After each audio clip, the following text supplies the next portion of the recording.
예, 오늘은 경주 여행의 마지막 행선지 양동마을로 왔습니다. 경주가 원래 신라시대의 유적이 있는 곳으로 일반적으로 알고 있지만 이렇게 조선시대에 훌륭한 유물이 남아있다는 사실, 더군다나 이 양동마을은 세계문화유산으로 등록되어 있는 곳입니다. 경주가 세계문화유산으로 등록된 것이 4가지가 있는데 그 중에 양동마을이 세계문화유산으로 등록이 되어 있는 곳입니다. 일반적으로 하회마을을 서울 사람들은 더 많이 알죠. 그런데 2010년도에 하회마을과 양동마을 두 마을이 합해져서 두 마을을 세계문화유산으로 등록하게 됩니다. 옛날 조선시대 때부터의 생활습관, 또 살고 있던 집, 또 풍속까지 그대로 잘 유지 보존하고 있는 마을들을 찾아서 세계문화유산으로 등록한 거죠. 양동마을 같은 경우를 시족마을이라고 그렇게 얘기합니다. 옛날의 모습이 그대로 잘 보존되어 있는 유형으로 보면 이런 시족마을과, 그러니까 성씨를 중심으로 해서 이루어진 시족마을과 또 읍성마을, 이런 것들이 옛날의 모습을 간직하고 있는 마을로 볼 수 있는데 양동마을은 대표적인 시족마을의 형태입니다. 이제 양동마을을 한 군데 한 군데 들어가서 보면서 하나씩 설명해 보도록 그렇게 하겠습니다. 자, 가실까요?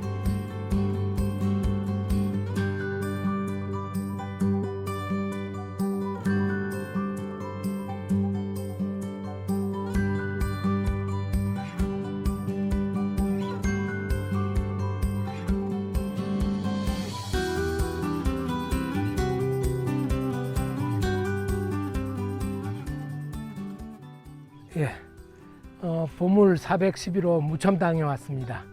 이 무첨당은 회제 이현적 선생의 종가로 그렇게 알려져 있습니다. 여기는 예전에 대원군이 와서 묵었기도 했고, 또 글도 대원군이 써놓은 글도 있습니다. 안으로 들어가서 설명을 드리도록 하겠습니다. 우선 여기 대문에서 보이는 이 광경, 바로 대문에서부터 그 집 안쪽이 보이는 이 전경이 참 아름답습니다. 대문을 통해서 들어오면 이렇게 무첨당에 현판이 보입니다. 여러 가지 현판이 보이고 있는데 바로 앞에 무첨당이라고 써 있습니다.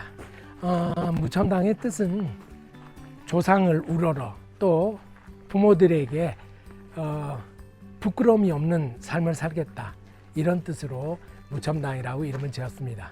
그리고 이쪽에 보면 좌해금서라는 글자가 보입니다. 저 좌해금서라는 글자가 바로 대원군이 직접 쓴 글씨입니다. 영남 지방의 풍류와 문화를 저렇게 표현했다고 합니다.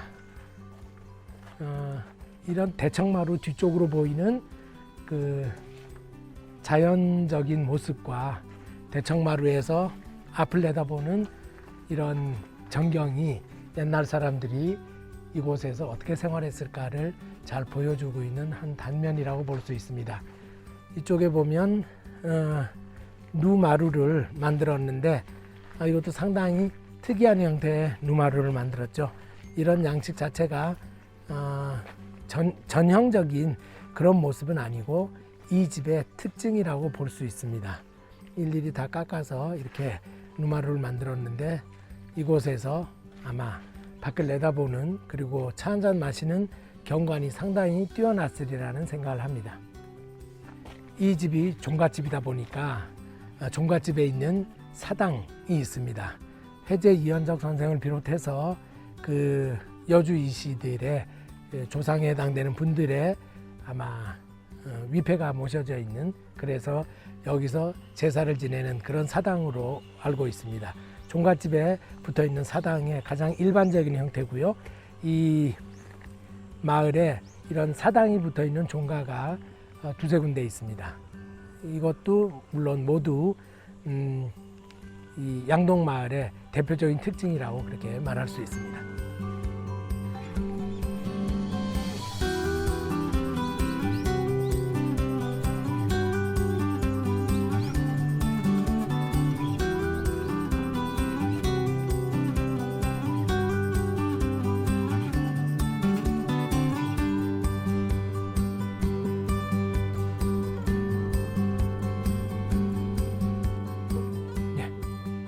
서백당으로 들어가겠습니다. 이 서백당은 경주 손씨, 월성 손씨라고도 하는 경주 손씨의 종택입니다. 여기 들어간 입구가 참 재밌는 것이 입구에서 보게 되면 집 전체가 보이지 않습니다. 눈마루와 벽과 그리고 뒤쪽에 있는 서당의 모습만 어렴풋이 보이거든요.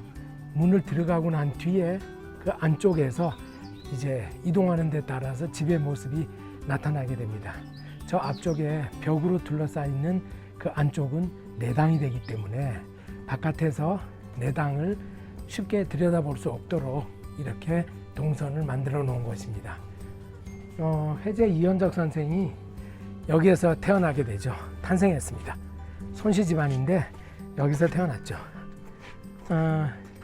여기 보면 향나무가, 오래된 향나무 있습니다. 이 향나무도 보호수인데 아마도 이 집과 수명을 같이 하고 있는 500년 넘은 향나무로 그렇게 인식이 됩니다. 예, 서백당의 누마루를 보고 계십니다. 아까 보았던 누마루하고 누마루의 형식이 많이 다르죠. 장식 자체가 훨씬 더 단순합니다. 좀 남성적인 면이 있죠.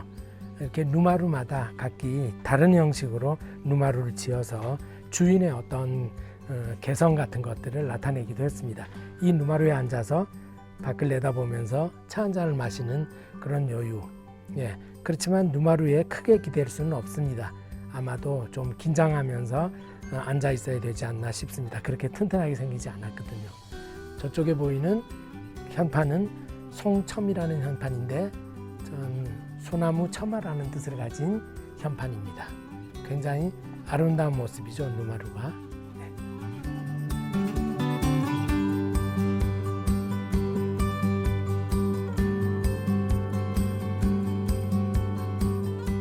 예, 보물 412호 향단 앞에 왔습니다. 이 건물이 굉장히 화려하고 큰 건물인데 유감스럽게도 지금 안에 들어갈 수 없다라고 합니다. 회제 이현적 선생이 경상감사로 부임할 때 중종 임금이 그 어머니의, 회제 이현적 선생의 어머니의 병환을 구하라고 여기에다가 집을 지어준 게 향단입니다.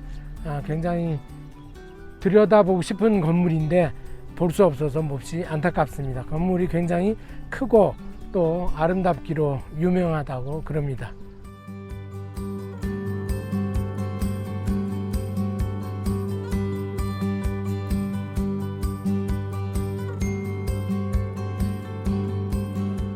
예, 또 하나의 문화재 관과정에 왔습니다. 관과정은 중동 때 관리 그리고 아주 유명한 청백리였던 손중돈이라는 사람이 살던 집입니다.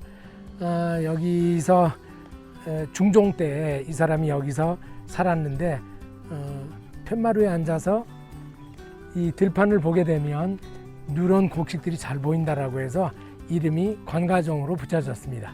이 집은 지금 공사 중이기 때문에 안으로 들어가 볼 수는 없는데 대문에서부터 안쪽까지가 한꺼번에 볼 수 있는 또 특징을 가진 집입니다. 그래서 물론 후대에 가면서 약간 건물 형식이 변형되기는 했으나 조선 초기에 양반가옥을 들여다볼 수 있는 굉장히 중요한 문화재로 그렇게 이름이 나 있습니다.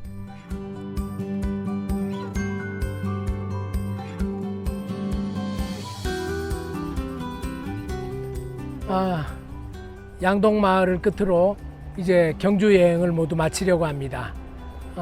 상당히 볼 것들이 많고 아직도 못 본 것들이 많지만 그래도 짧게나마 경주의 이모저모를 볼 수 있어서 좋았습니다. 특히 마지막 편인 양동마을, 조선시대 때부터 지금까지 이어서 살고 있는 사람들이 지금 이 자리를 지키고 있는, 그래서 유네스코 문화유산으로 등재되어 있는 자랑스러운 우리나라의 문화재, 여기를 봄으로써 일단 경주의 모든 일정을 마치고 그리고 다음번에 또 다른 곳에서 여러분들 만나 뵙도록 하겠습니다.